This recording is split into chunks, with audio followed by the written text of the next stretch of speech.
Jaya Radha Madhava Kunja Bihari.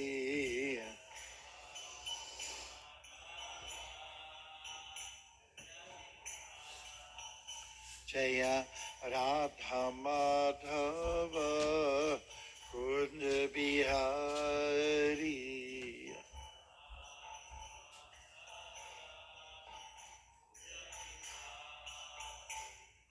Gopi Janavallabha Girvaradhari.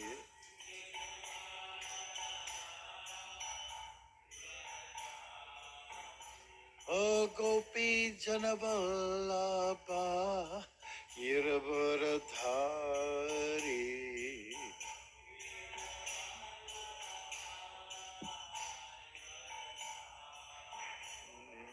Yashodanandana Prajajana Ranjana.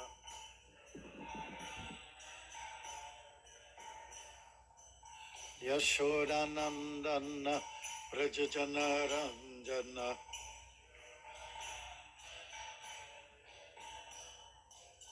Yamunatira Vanachari.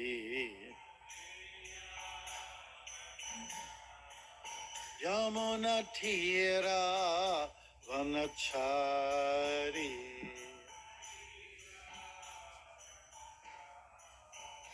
Jaya Radha Madhava Kunja Bihari.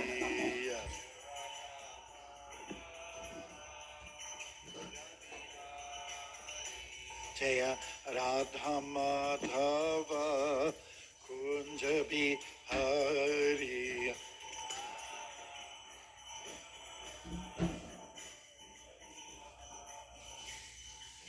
Gopi Jana Vallabha Girvaradhari.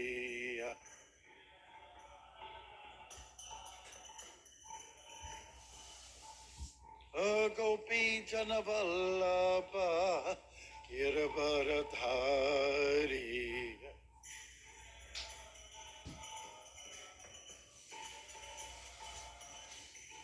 Yashodanandana Prajajana Ranjana. Yashodanandana Prajajana Ranjana. Yashodanandana Prajajana Ranjana. Yashodanandana Prajajana Ranjana. Yamunatira Vanachariya. Yamunatira Vanachariya.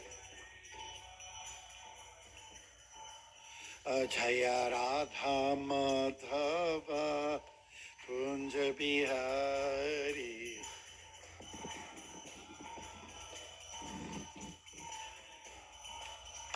Jaya Radha Madhava Kunja Bihari.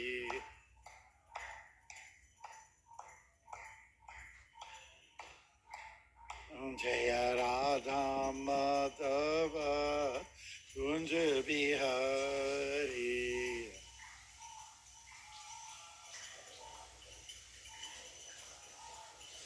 Jaya Radha Madhava Kunja Bihari.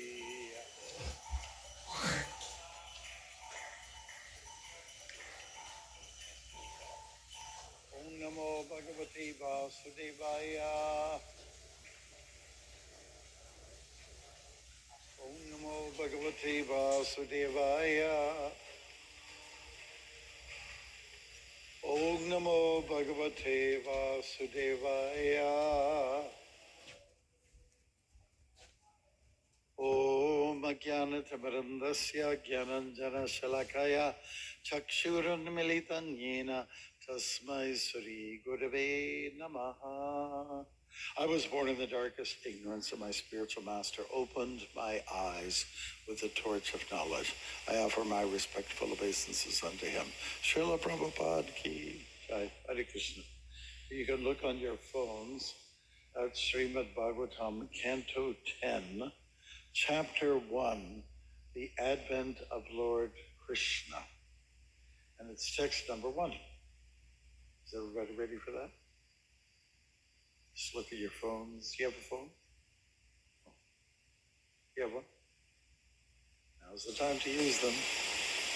Best way to use them. You can share. Hey, come back. Come over. Hare Krishna. Okay, are you joining us? Then come close. Hare Krishna. Chapter 1, The Advent of Lord Krishna. Text 1. Everybody ready? Do you have your phone? You have a phone. Canto 10, Srimad Bhagavatam, Chapter 1, Text 1. Let me know when you're ready.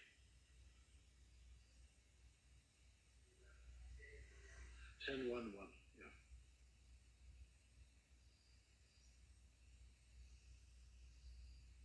Everybody ready? Shri Rajo Vacha. Katito Vangsha Nistaro Vistaro.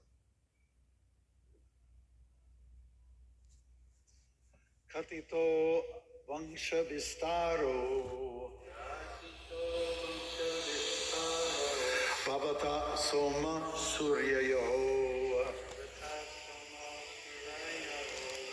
Bhavata Soma Suryayo. Ragyam Chobhaya Vangshanam. Rajnam Chobhaya Vangyaya Shanam. Sorry. Vangshanam Charitam Paramatbhutam. Charitam Paramatbhutam.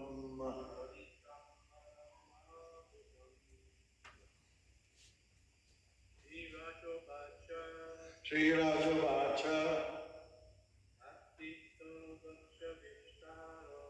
Kanti Vangsha Vistaro Bhavata Soma Suryayo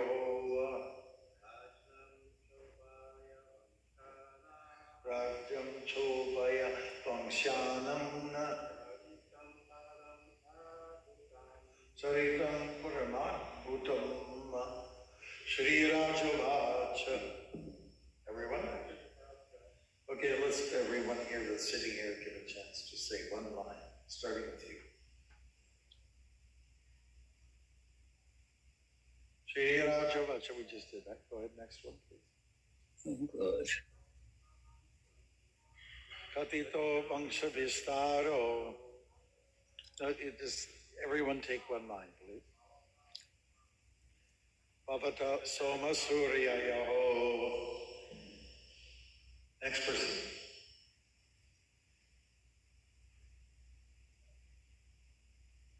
Yes. Next person. Okay. Rajan Chobhaya Vangshanam Charitam Paramatbhutam. Shri Raj Uvacha. King Parikshit said, Katitaha has already been described. Vangsha Vistaraha, a broad description of the dynasties. Bhavata, by your lordship. Soma Suryayo, of the moon god and the sun god. Ragyam, of the kings. Cha and Ubaya, both. Vangshanam, on the members of the dynasties. Charitam, the character. Parama, exalted.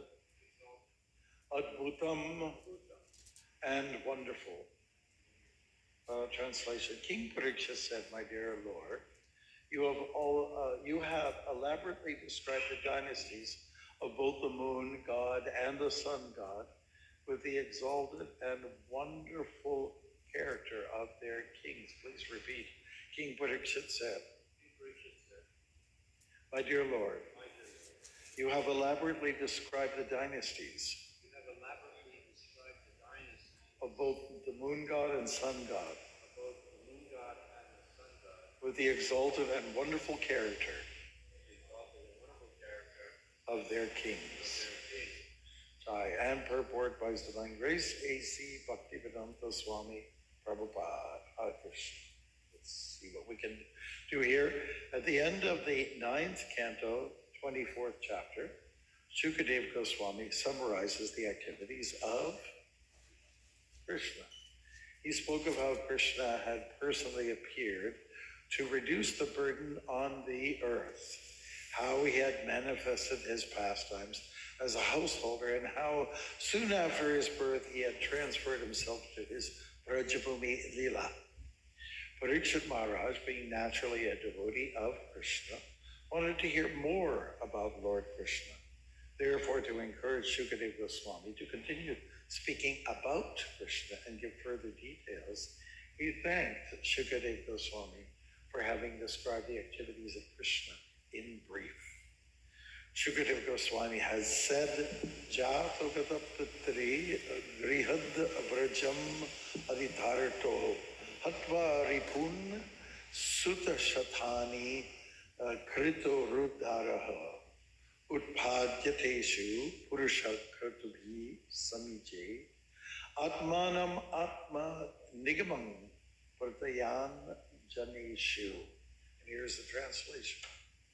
The Supreme Personality of Godhead, Sri Krishna, known as Lila Purushottam, appeared as the son of Vasudeva, but immediately left his father's home and went to Vrindavan to expand his loving relationships with his confidential devotees.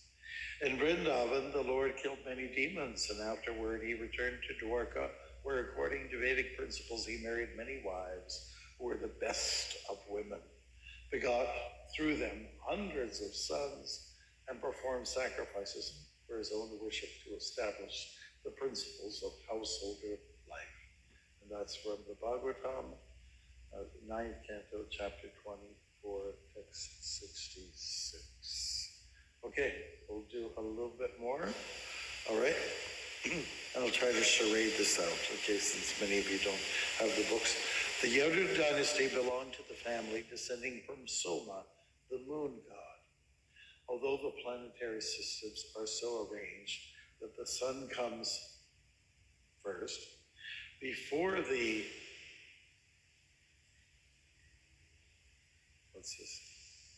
before the moon, Parikshit Maharaj gave more respect to the dynasty of the moon god, the Soma Vangsha, because in the Yadava dynasty descending from the moon, Krishna had appeared. There are two different Kshatriya families of the royal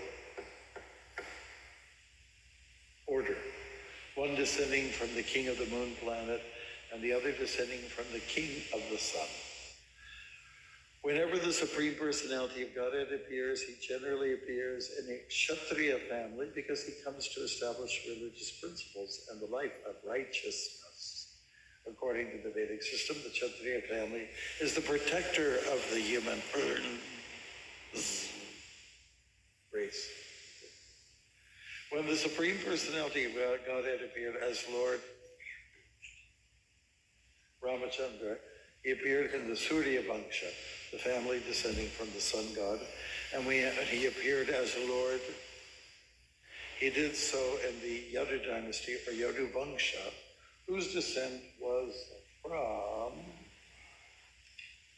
the moon god, In the 9th canto, 24th chapter of Srimad Bhagavatam, there is a long list of the kings of the Yadu Vangsha. All the kings in both the Soma Vangsha and Surya Vangsha were great and powerful. And Maharaj Parikshit praised them very highly. Rajam Chobhaya Vangshanam Charitam Paradbhutam. Nonetheless, he wanted to hear more. About the Soma Vangsha, because that was this dynasty in which Krishna had appeared. The supreme abode of the personality of God Krishna is described in Brahma Samhita as the abode of Chintamani.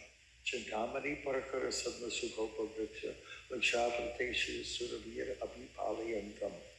The Vrindavan Dham on this earth is a replica of the same abode.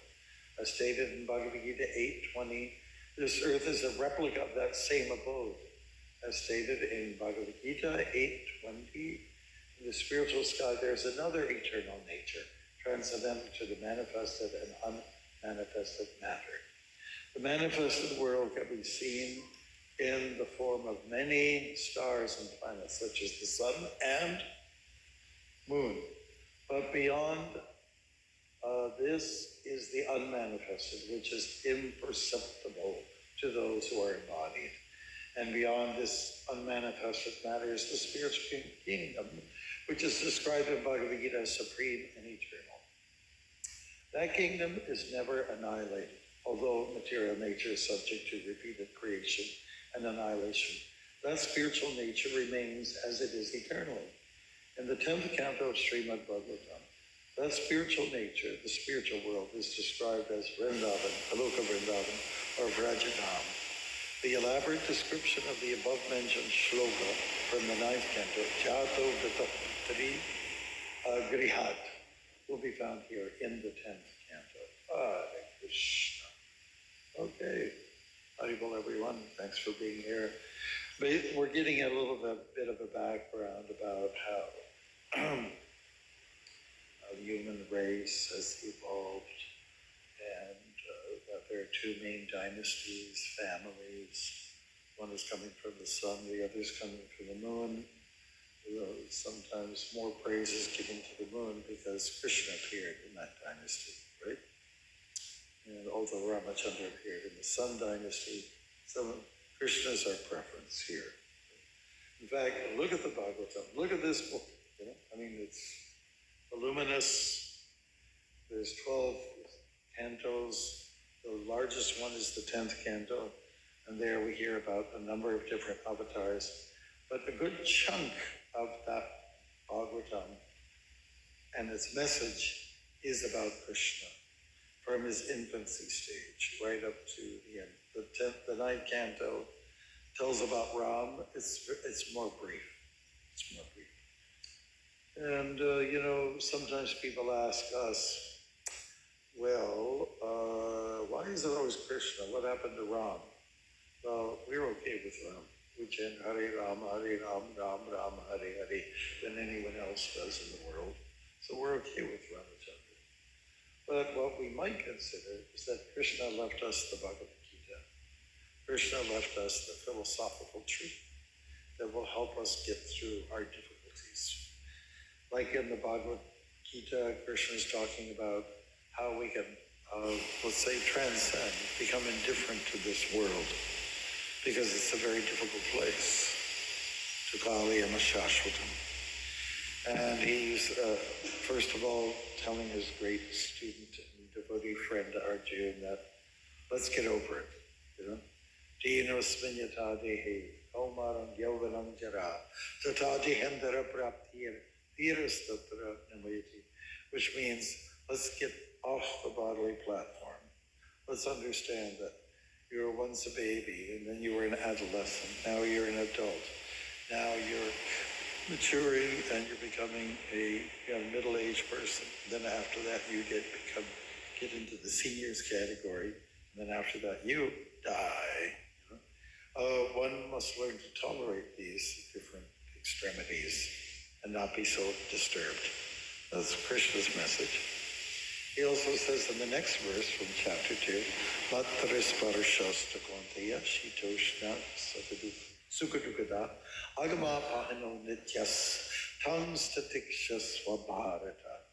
One should learn to tolerate the things of this world, just like winter and summer season come.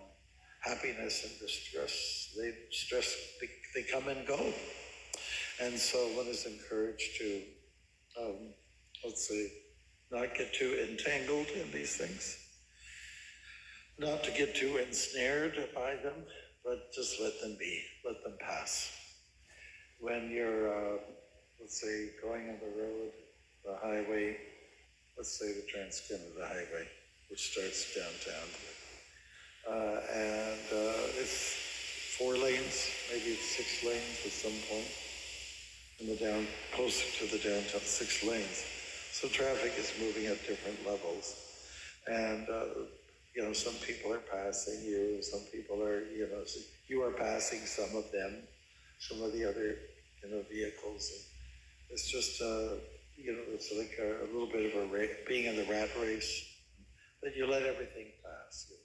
You don't really care who is there, who's driving next to you. You just let them go. They got to go about their business. So let it pass. All things must pass, right? George Harrison. Okay. Little reference there. So why is it important to study Krishna anyways? Well, as we mentioned, he's the compiler of the Vedic literatures. He is the one that brought us this, 700 verses. And he is the one that's offering help like anything, and helping us go through this very difficult world. Hare Krishna. So I guess we're going to let people pass too. Hare Krishna. We're going to be in the next few days looking at verses that will lead us up to Krishna's birth in this 10th canto of the Bhagavatam. And Krishna is important because, why? Maybe I'll put the question. Let's be interactive here. Why is it important to get familiar with Krishna? Why not the best soccer player in the world? Or why not this person or that person? Right? Why Krishna? Why should we give so much attention to him? Anybody got the answer? Because of his 6 opulences, I think that's a good idea. 6 opulences, sure. Yeah, he deserves it. He deserves the attention. Which will make him the best soccer player, yeah? That's right, that's right. Any other reason why we concentrate on Krishna? Any other reason? Because he's our dear friend. He'll stick by us through thick and thin, despite the different bodies that we have, despite the crazy things that we do. And we do some outrageous things. And Krishna's just still there with us as the Paramatma, as the Super Soul. Yes, that's a good answer. Anybody else have some good ideas? Why Krishna? What do you think? Why do we give so much attention to Krishna? He's the source of everything. Yes, I think that makes him very credible. The fact that he's the source of everything. And we must give some attention and be a little bit grateful because of that. He's definitely supplying us all these things. Anything else that you can think of? Why Krishna? He's our Father, yes. Aham Bija Prada Pita. He's our Father. The original one, the one who set everything in motion. Yes, do you have a reason why Krishna? Everything he's the Supreme One. He's the obvious great guy. Yeah, I think we're trying to say that with the 6 opulences. Have you come up with a reason, maybe, why Krishna? He's a good musician. He's probably the best. Yeah. He's attractive. Yes, that's a good reason. People always put their eyes on attractive in objects and people, right? So he's the most attractive. That's the meaning of the word Krishna. Yeah, so these are some of the reasons we may give attention to Krishna. His story is very compelling, how he came about. And he did come about when there was a lot of trouble in the world. And that does happen periodically. So much trouble in the world. Like now. Now it's very problematic. People are being very divided, very polarized. And so we see there's a need to bring about some kind of harmony. And that would, let's say, satisfy or gratify a lot of people. Because we need to kind of come together and, let's say, work things out. Yeah. So the next few days, we're going to go over some verses here. Shall we continue on a little bit? Grace over them. So text number 2 goes like this. O best of Munian, you have already described the descendants of Yadu, who were very pious and strictly adherent to religious principles. Now, if you will, kindly describe the wonderful, glorious activities of Lord Vishnu or Krishna, who appeared in that Yadu dynasty with Baladev, his plenary expansion. Okay, so let's get on with the show is the message. The Super Soul, the Supreme Personality of Godhead Sri Krishna, the cause of the cosmic manifestation, appeared in the dynasty of Yadu. Please tell me elaborately about his glorious activities and character from the beginning to the end of his life. Yeah. Let's hear the real story. That's the way it is with famous people. You want to know, how did they get there? You know?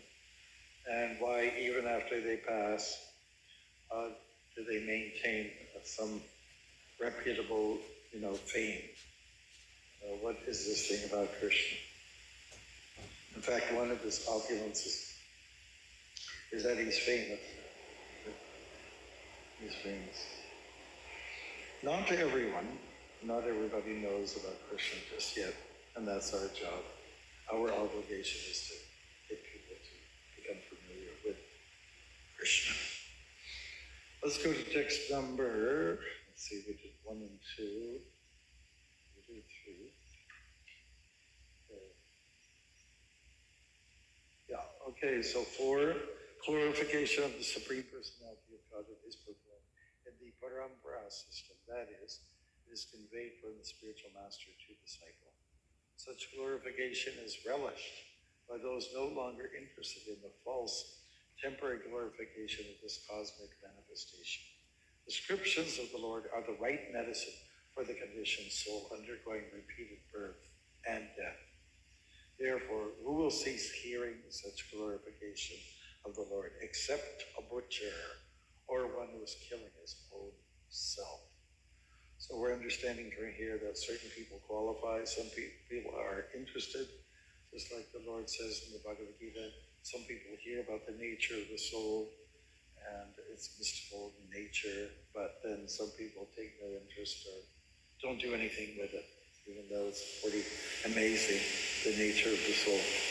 So Krishna's pretty, let's say, famous, and he's got a lot going for him in terms of qualities, but it doesn't matter to a lot of people. And the attitude oftentimes is, I do not care, I do not care. And some of the people who are less qualified for appreciating Krishna are those who are in the butcher category, yeah? And those who are merciless towards animals. I know when I've done some collections in the past for the Rath Yatra, we go sometimes into the butcher shops, and they wouldn't come out necessarily with a cleaver or with a, what do they call it, machete or anything like that. But they would come out with some money. Here's some money, some goodies. There were the days when we were making candles, and I went into one butcher shop, And I brought the candles. These candles were carved by devotees, beautiful looking. You light them and then they burn inside, not outside. Okay, so then I remember going in there and I just presented the candles as beautiful as they are in a box. And I showed this one fellow and his assistant. He says, what am I supposed to do with them? You know, he didn't see any, he wasn't at all complimentary, at all. So what do you want me to do with them? He said, well, get one as a gift. Maybe your wife would be happy. And he said, nah. But I have been to like Sri Lankan butcher shops of fish and stinking like hell. And because they have a pious background, they do offer donations. So I wouldn't give up on these people. When you look at some of the stories, like the story of Narada Muni, and the hunter who was Magari, the hunter. Magari means one who takes pleasure in seeing others in pain. It takes a little time for people to soften up in this lifetime.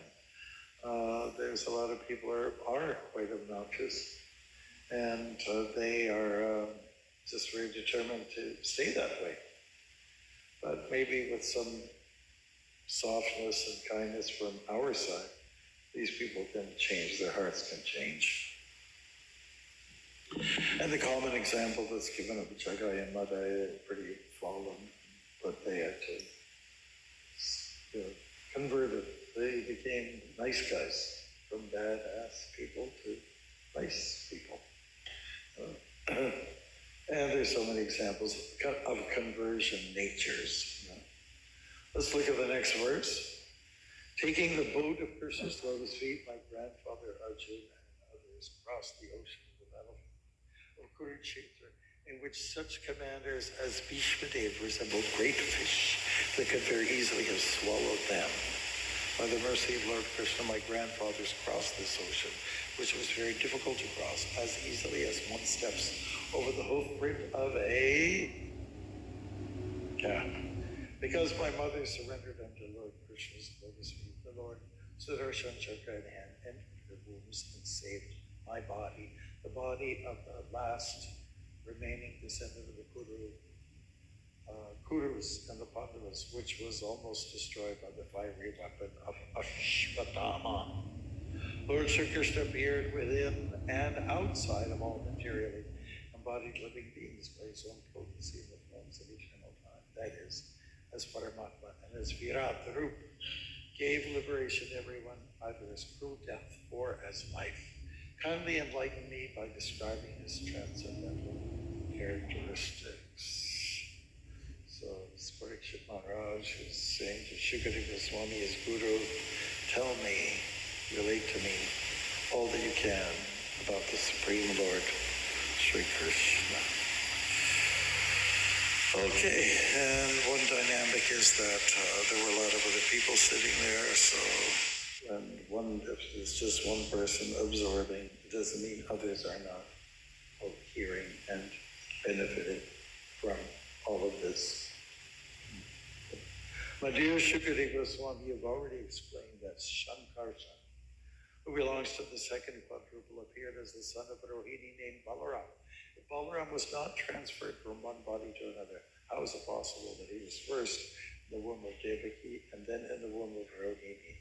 Kindly explain this to me. Can anybody explain? Can anyone give an explanation on that one? Would you like to try? Take a crack at it.